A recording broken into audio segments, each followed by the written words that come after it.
Hola a todos y bienvenidos un día más a este tiempo de estudio y meditación en la palabra de Dios. Mi nombre es Carlos Muñoz y les doy la bienvenida en nombre de la Iglesia IRE a este espacio que apartamos para meditar, para estudiar y para recibir estas promesas grandes y poderosas que Dios tiene para nosotros, que nos ayudan a crecer para salvación. Y antes de iniciar nuestro estudio, recordarles como siempre que escuchen este audio hasta el final, que lo compartan con otras personas, que le den me gusta a nuestro contenido y que se suscriban a nuestro canal si no lo han hecho. También invitarles a que hagan parte de nuestro club de lectura. Toda la información está en la, en la cajita de descripción abajo de este video. Bueno, y ya estamos terminando nuestro estudio del libro de este hermoso libro de Números. Ya estamos llegando al final, ya estamos pues en las últimas etapas del viaje de, de los hijos de Israel que salieron desde Egipto, y bueno, desde Sinaí en este caso, que estuvieron en el Sinaí más de un año y reanudan la marcha, y eso fue lo que vimos en los primeros capítulos del libro de Números. Ya llegando a los últimos, pues ellos están llegando a las llanuras de Moab, al Jordán, y aquí es donde entran pues ya las últimas enseñanzas y las últimas situaciones que nos traen enseñanzas y lecciones bastante grandes y bastante poderosas. Eh, en el capítulo 31,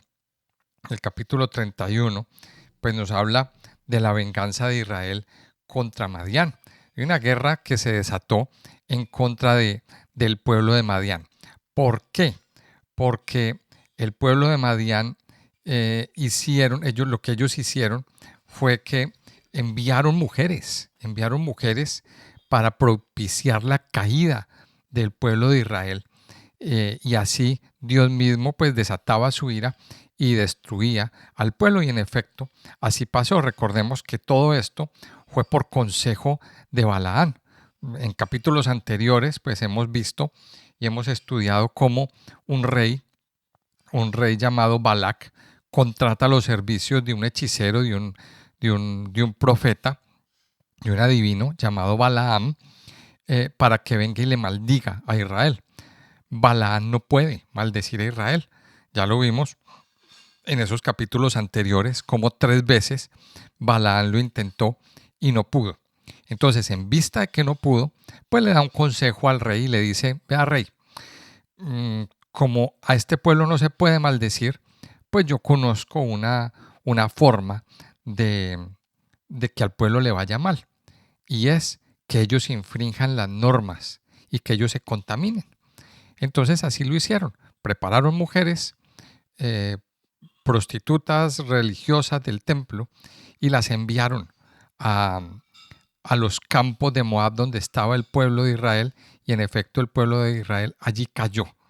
Allí cayó en pecado, cayeron en fornicación, cayeron en idolatría, y Dios destruyó a 24,000 del pueblo de Israel. Y allí hubo una muerte bastante grande, vivieron una consecuencia bastante grande. Pero en resumen, ¿qué pasó? Pues que hubo un ente malvado, hubo unos hombres con maldad en su corazón que lo hicieron a propósito. Enviaron, enviaron esto para que el pueblo cayera. Entonces aquí viene la pregunta: ¿qué pasa con aquellos que obran con maldad sobre las personas buenas, sobre las personas que, que de verdad están viviendo limpios, justos? Mire, esto es como, a mí se me viene a la cabeza una situación. Eh, Muchos jóvenes, sobre todo en nuestros países, en muchas partes, muchos jóvenes que tienen una vida limpia, que tienen una vida sana, que tienen una vida eh, bien, en un momento se dejan influenciar por personas que no tienen una vida limpia ni tienen una buena intención, y les ofrecen cosas que los contaminan. Y estos jóvenes que son buenos, que son sanos, que no tienen ninguna maldad en su corazón, terminan cayendo. Y entonces aquí uno viene a mirar esta situación. Eh, y hay un culpable. El culpable de aquella persona que por querer ganar dinero y por querer hacer la maldad, viene y daña a una persona y le daña su corazón. Y vemos que cuando este tipo de situaciones pasan, por ejemplo, el caso de las drogas, hay personas que con maldad inducen a jóvenes a las drogas y luego se ven tremendas consecuencias en esos muchachos que eran sanos, que estaban limpios. Entonces aquí vemos una persona que obró con maldad, que obró con intención, con una oscura intención. ¿Qué pasa con estas personas? Ahora, aquí en este caso, en este capítulo 31, vemos cómo Dios le dice Jehová habló a Moisés diciendo, haz la venganza de los hijos de Israel contra los madianitas. Después será recogido a tu pueblo. O sea, Dios le ordena a Moisés que haga guerra contra Madián por ese tema de la idolatría y por la inmoralidad de Israel. Aquí estamos viendo entonces cómo Dios le ordena a Moisés la venganza. Y esto es importantísimo entenderlo. Y vamos a profundizar un poquito, porque el tema de la venganza, muchas veces queremos tomar como la ley por nuestra mano, por nuestra propia mano. Entonces yo sé que a lo mejor aquí me están escuchando padres o madres que fueron o que han sido víctimas de la situación que les conté hace un momento, de que hubo una persona que con intención vino y dañó a la vida de sus hijos, ofreciéndole drogas, ofreciéndole cosas que luego los perjudicaron y quedaron enganchados a eso, a esa situación. Entonces muchas veces muchos padres pues se toman la venganza por su propia mano. Se les olvida que hay unas leyes, que hay unas normas y vienen y lo hacen. Ahora, en este caso, ¿qué es lo que sucede? Dios ordena esa venganza. Y esto me hace recordar un versículo que está en Romanos capítulo 12, verso 19, que dice, no os venguéis vosotros mismos, amados míos, sino dejad lugar a la ira de Dios, porque escrito está, mía es la venganza, yo pagaré, dice el Señor. Y en ocasiones tenemos que dejar a Dios actuar para que Dios haga su parte, porque esas personas que actúan con maldad reciben su consecuencia. Más adelante en el capítulo 31, dice ahí en el versículo 7 y el versículo 8, dice, y pelearon contra Madián, como Jehová lo mandó a Moisés, y mataron a todo varón. Mataron también entre los muertos de ellos a los reyes de Madián, Evi, Requem, Sur, Ur y Reba, 5 reyes de Madián. También a Balaán, hijo de Beor, mataron a espada. Mire que aquí vemos entonces las consecuencias que estas personas con mala intención llevaron y cargaron. Y eso nos deja una vez más la enseñanza. La paga del pecado es la muerte. Varias enseñanzas tenemos aquí. Primero eso, que la paga del pecado es la muerte. Segundo, ellos se metieron con Israel, con un pueblo bendecido por Dios, y recibieron su consecuencia. Y aquí es importante entender que el que bendiga a Israel recibirá bendición, pero el que maldiga a Israel recibirá maldición. Eso se nos dice desde el principio en el libro del Génesis, en el capítulo 12. Dios le habla a Abraham y le dice justo esas palabras. Bendeciré a los que te bendigan y maldeciré a los que te maldigan. También en otra parte se nos dice que Dios le dice al pueblo de Israel que el que os toca a la niña de mis ojos. Y esto es importante, bendecir a Israel. Entonces aquí vemos en este capítulo 31 la guerra contra Madián. Y también vemos al final, desde el versículo 21 en adelante, cómo pues se hace un recuento detallado del botín, de las cosas que recibieron el pueblo de Israel, cómo fue, y hace mención de mucho ganado. Ellos recibieron muchas cosas, muchas bendiciones de parte de Dios mismo. Fue un botín bastante abundante, bastante grande.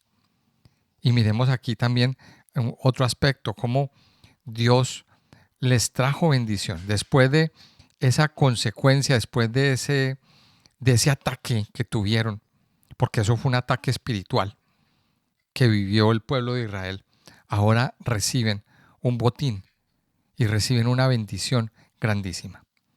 Y aquí vamos a extraer también una lección bien grande. Mire, muchas veces tenemos ataques espirituales en nuestra vida, situaciones grandes como el enemigo ataca, como el enemigo se mete con fuerza a nuestra vida, a nuestra casa y ataca la salud, ataca las finanzas, ataca a nuestros hijos, ataca en varios frentes, varios flancos.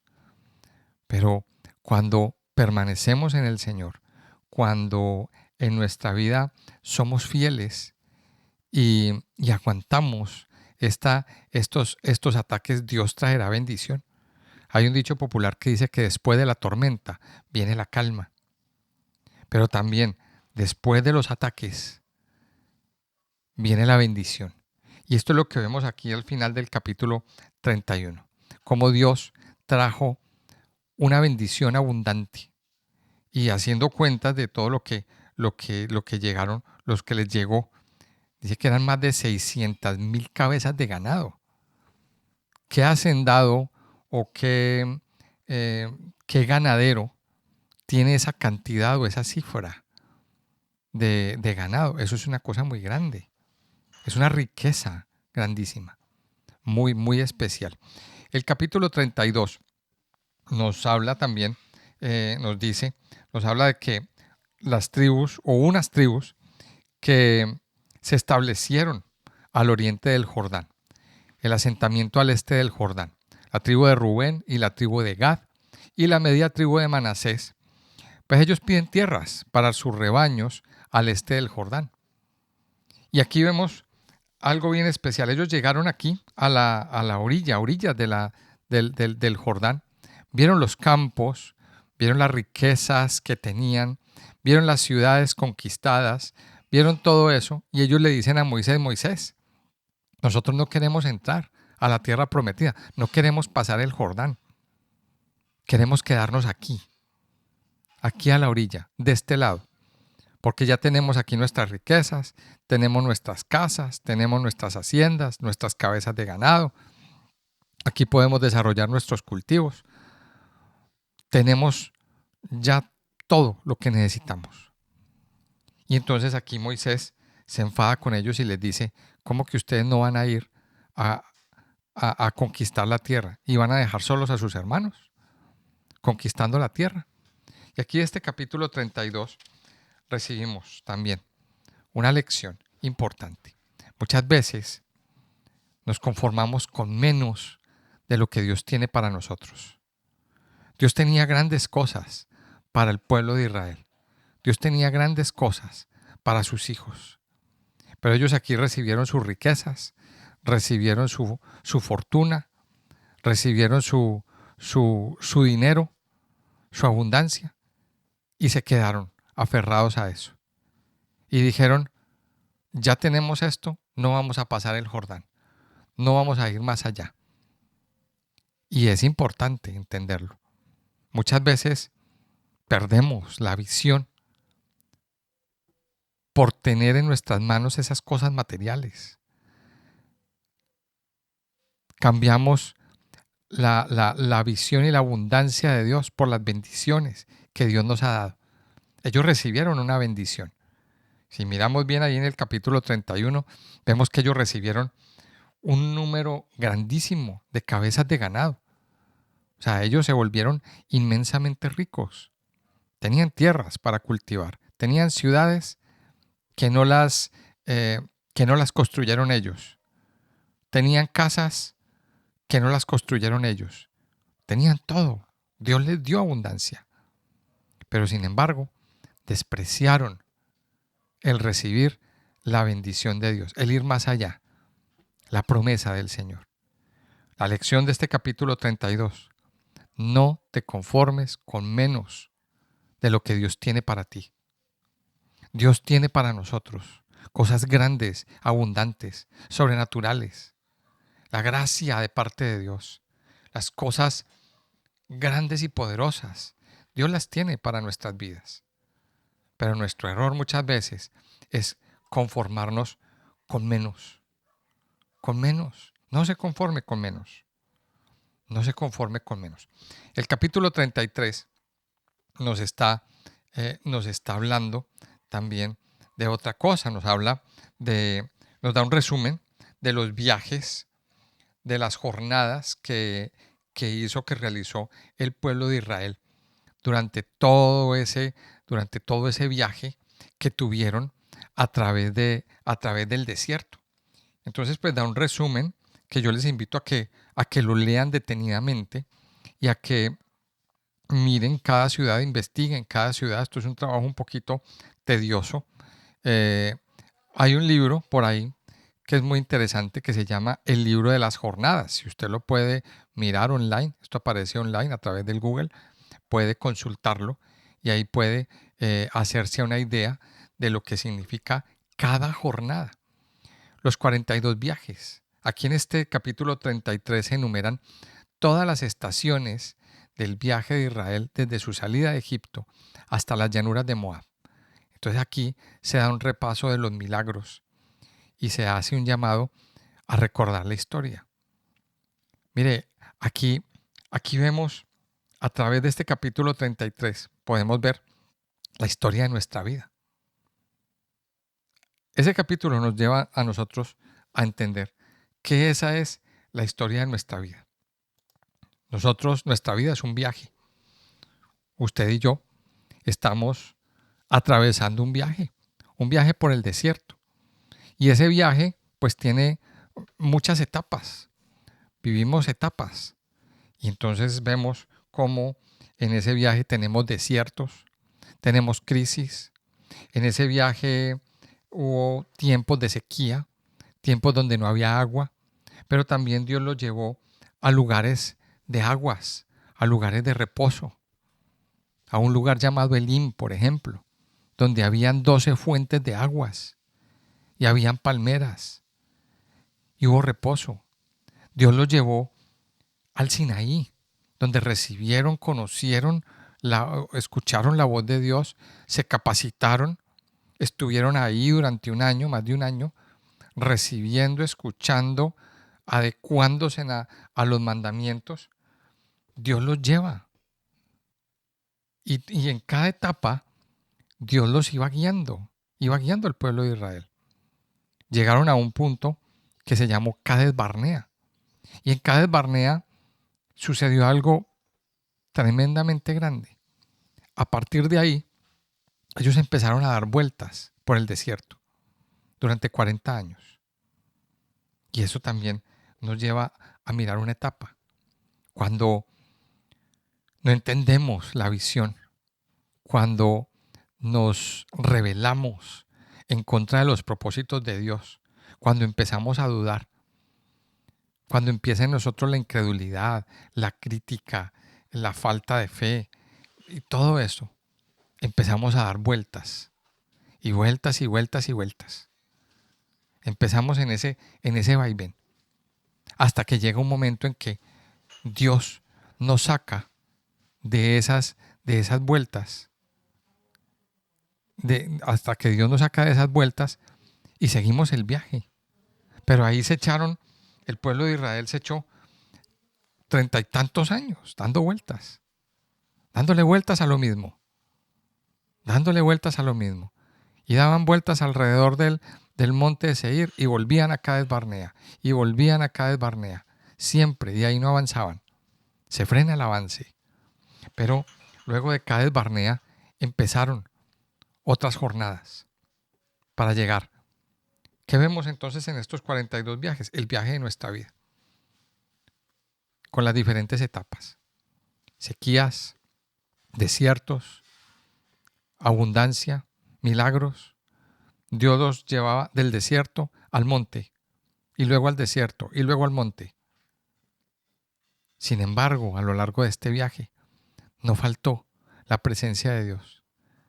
Sin embargo, a lo largo de este viaje, no faltó el maná. A lo largo de este viaje, no faltó el agua. Siempre Dios estuvo con ellos. Y un viaje que iba a durar muy poco, realmente, se convirtió en 40 años. Ahí vemos una lección. A veces nosotros mismos retrasamos nuestros propios procesos por la incredulidad, por la dureza del corazón. Pero independiente de todo, Dios siempre estará con nosotros. Dios siempre nos acompaña. Lo que pasa es que aquí ya tenemos nosotros que tomar una decisión. O queremos que el viaje sea largo, o queremos que el viaje sea más corto y podamos llegar antes. De nosotros depende. De nosotros depende. En el capítulo 34, pues aquí Dios le da instrucciones al pueblo de Israel sobre cómo van a llegar a la tierra prometida, sobre cómo expulsar a los cananeos y destruir sus ídolos. Y les advierte acerca de las consecuencias si no cumplen con esto, con este mandato. Dice ahí en el capítulo 34, y Jehová habló a Moisés diciendo, manda a los hijos de Israel y diles, cuando hayan entrado en la tierra de Canaán, esto es, la tierra que os ha de caer en herencia, la tierra de Canaán, según sus límites. Tendréis al lado del sur, desde el desierto de Sin hasta la frontera de Edom. Este será el límite y será el límite del sur al extremo del mar Salado hacia el oriente. O sea, Dios aquí le está estableciendo, le está dando a Moisés los límites de la tierra prometida. Y esto es importante. Dios le está diciendo, la tierra que ustedes van a conquistar, a la que ustedes van a ir, va a tener estos límites. O sea, va a ser desde aquí hasta aquí. Y aquí Dios se la delimita en ese capítulo 34. Dios delimita la tierra. O sea, la tierra no era hasta el infinito y más allá. No, la tierra tenía un límite. Y Dios le establece y le dice, el límite oriental va a ser este, el límite occidental va a ser este, desde aquí hasta aquí, subiendo por aquí. O sea, Dios da toda la instrucción. Y usted aquí en este capítulo 34 también es muy útil, pues buscar un mapa. Hay muchos mapas en el Google, en la red. Puede usted buscarlo y hacerse una idea mientras lee este pasaje. Pero aquí hay algo una lección que podemos extraer de este capítulo 34. Y es que la tierra de Israel, la tierra de la bendición, tiene límites. Es decir, de este límite hacia allá es la tierra de bendición. Pero del límite hacia acá no hay bendición. O sea, Dios establece límites. Y eso es una cosa que usted y yo tenemos que tenerla clara. Si queremos bendición, si queremos experimentar la paz, la abundancia de Dios, la bendición de Dios en nuestras vidas, no podemos estar por fuera del límite. Dios estableció una frontera. En este caso, parte del límite era el río Jordán. O sea, atravesando el Jordán, ya entraban en la bendición, en la herencia que Dios tenía para ellos. Mire, lección del capítulo 34. No se salga de los límites. Dios establece unos límites para que usted se meta dentro de esos límites y no viva consecuencias negativas. Dígale hoy al Señor, Yo quiero estar dentro de esta tierra. Ahora, aquí es algo especial, es un mandato. Dentro del pacto, y esto es muy importante saberlo, el pacto que Dios hizo con el pueblo de Israel incluye la tierra. No es un pacto así romántico, no es un pacto, no, el pacto de Dios con el pueblo de Israel incluye la tierra. Esto es muy importante saberlo, la tierra física. Por eso el pueblo de Israel está aferrado a la tierra, porque el pacto de Dios incluye poseer la tierra prometida, poseer la tierra de Israel. Yo sé que hay muchos que en cuanto a esto patinan, critican, alegan, se ponen de mal genio, piensan que Israel es un invasor. No, Israel no es un invasor. Dios, por la gracia de Dios, ellos recibieron el Estado de Israel.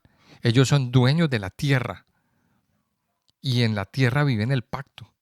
Entonces la lección de este capítulo 34, no se salga de los límites, no se salga del límite, no se salga de la frontera que Dios marcó para usted.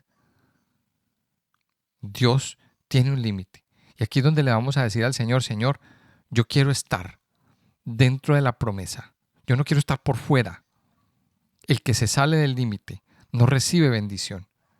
El que se sale de la frontera de Dios, de la frontera que Dios estableció, no recibe bendición. Y esto viene también marcado en el capítulo 35. El capítulo 35 nos habla de la herencia de los levitas. Recordemos de que Dios le mandó a Moisés, Dios le dijo que le iba a dar tierra a las tribus de Israel menos a los levitas. Entonces uno se pregunta, bueno, entonces, ¿qué va a pasar con esta tribu? Esta tribu no va a tener tierra. Bueno, la labor de los levitas era enseñar la palabra de Dios, ministrar, orar por la gente. Esa es la labor. Ese era el oficio de los levitas. Ellos no tenían que estar pensando en cultivar, en sacar cosechas, en criar ganado, en nada de eso. No, Dios le dijo, los levitas no iban a tener tierra porque yo los voy a sostener. Pero entonces en el capítulo 35 se delimita las tierras de los levitas, o sea, las ciudades de los levitas. Y dice, listo, van a haber unas ciudades que se les van a dar a ellos dentro de cada comunidad, dentro de cada tribu. Van a estar ahí estos levitas viviendo, son ciudades de ellos, pero en medio de esas ciudades iban a haber unas ciudades de refugio. Y se establecen 6 ciudades de refugio. ¿Para quiénes? Para homicidas involuntarios, para personas que cometían homicidios sin culpa. Esto es muy importante. La persona que por accidente, ojo, por accidente, le quitaba la vida a otra persona, entonces era necesario que se fuera a una de estas ciudades de refugio y estuviera allí hasta que se celebrara el juicio y se determinara que la persona era inocente. O también hasta que muriera el sumo sacerdote. Entonces aquí vienen algo bien especial. Aquí se establecen las ciudades de refugio. Dios va estableciendo esta normativa poquito a poco. Y eran ciudades administradas por los levitas, eran ciudades de los levitas. Dios establece estas 6 ciudades de refugio y son bien importantes. A ver, aquí hago un paréntesis porque todos los datos que hemos visto hasta ahora, las leyes, las ciudades de refugio, todo esto, más adelante, en la medida que vaya avanzando la historia, vamos entendiendo lo que esto significa. Por eso es muy importante el estudio de la Torá y el estudio de estos libros. Las ciudades de refugio entonces eran para homicidas involuntarios. Ahora la pregunta es, ¿quién es nuestro refugio? ¿En dónde nos podemos refugiar? ¿O en quién nos podemos refugiar cuando cometemos pecado? Cuando la embarramos. En Cristo. Él es mi refugio. Él es nuestro refugio. Él es nuestra fortaleza. Y entonces aquí viene otra vez el tema del capítulo anterior. Si el homicida se salía de esa ciudad de refugio, perdía su protección. Y había una ley, la ley del ojo por ojo, diente por diente, que un familiar de la víctima que murió, tenía la autorización para venir y cobrarse la vida del que lo mató.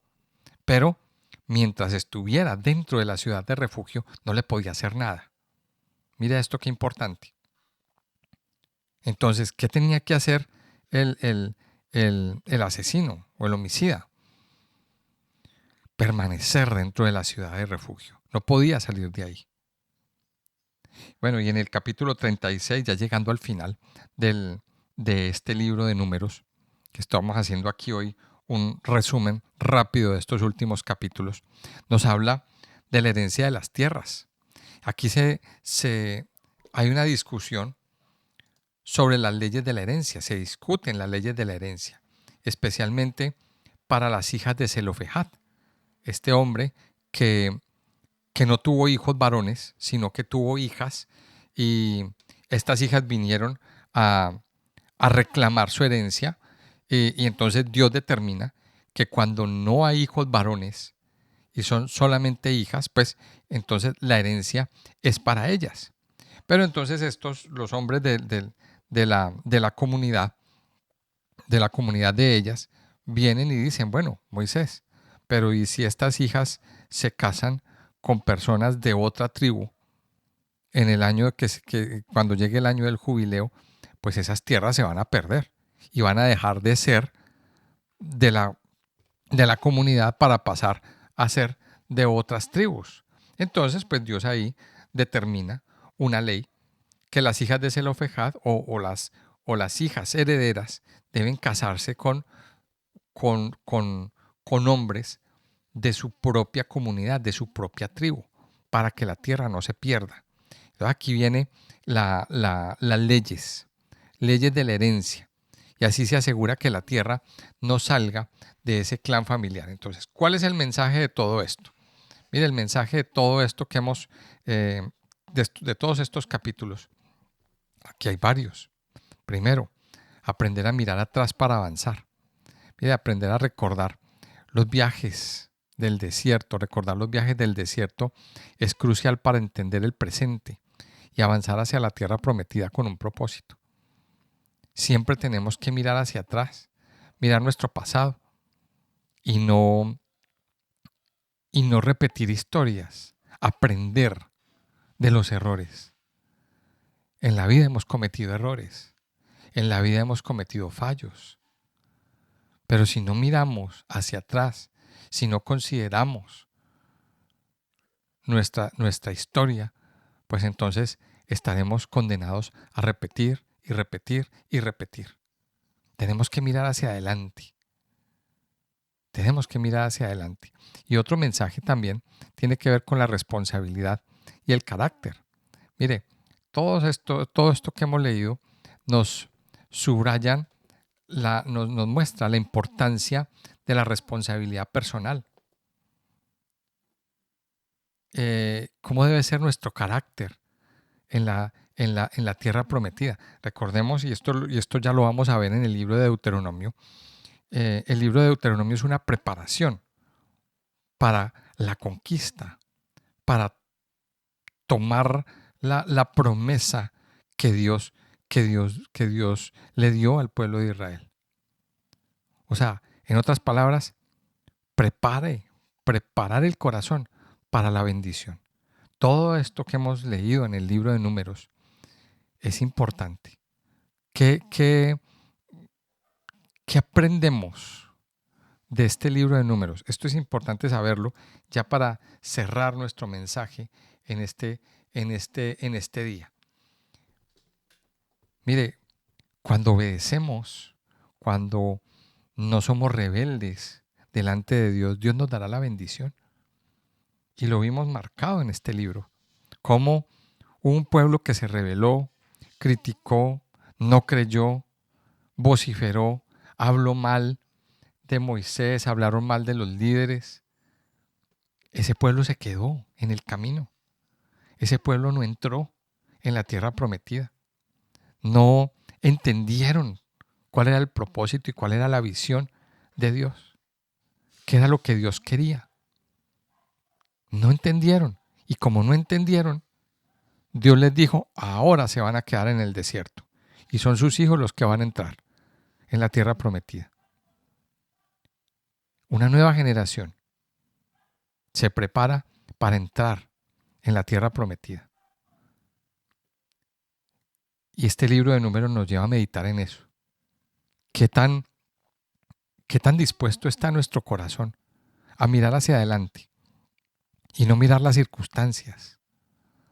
No dejarnos contaminar por la crítica, por la murmuración, por la rebeldía a los propósitos de Dios, por estar criticando al pastor, estar criticando a los líderes, estar criticando a todo el que quiere hacer las cosas.